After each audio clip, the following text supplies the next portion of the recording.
Hello my lovely people, it's Grace here and I have an update on the ACL surgery recovery, and it's all good news.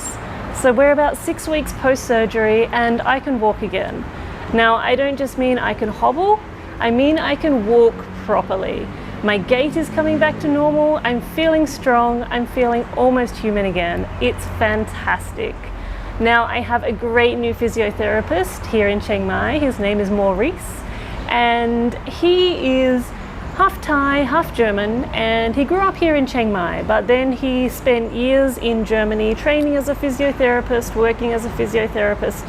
So he's all up on the latest research, and he's also just got great energy, great enthusiasm for helping me get back into my sport and do it better, faster, stronger. So here's what I've learned from my injury. I've learned that, first of all, I'm much more vulnerable to this kind of injury because I'm a woman, and I've learned that I need to be really proactive about strengthening, about strength training to minimize my risk of injury as I go on riding enduro.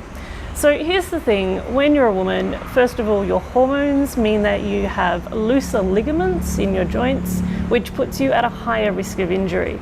And then the other thing is, particularly for our knees, because we have wider pelvises, our knees sort of go in a little bit instead of being straight like men's knees tend to be. So because we have that funny angle on our knees, we then are much more at risk of knee injury. So it's about 40 to 60% more likely that females are going to suffer a knee injury than men. So in enduro, it's a sport which is going to have lots of rotational movement, it's going to have lots of sudden weight bearing movements. I'm going to have to be really careful, but more than that, I'm going to have to be really strong if I want to keep doing this and not get injured again in the future.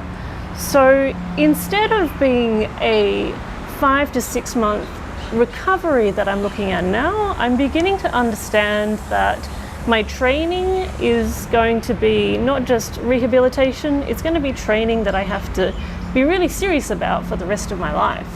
So there's going to have to be a lot of weight training to maintain the strength in the muscles surrounding my joints so that I don't get injured again. And the great thing is, though, I've now had this opportunity to learn about this, and I've now got a fantastic physiotherapist and trainer who can help me get on top of what I need to do. So I'm really excited about that. And yeah, I'm glad that I learned this, because up until this point, I've really just been riding motorbikes. I've been riding motorbikes, I've been mostly lucky.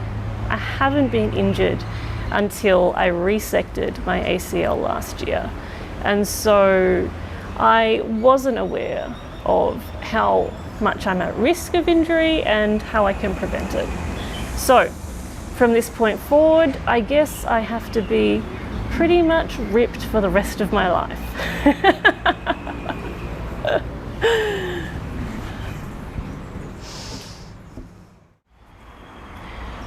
For the moment, I am working on things progressively. Now, the big goal is to get to a point where I am strong enough to be able to jump and land safely.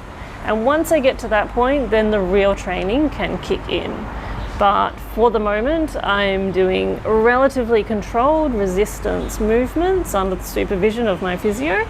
And I can also do a little bit of really light cardio, which is making me so happy. So now I can take a walk, but I can also cycle on the stationary bike.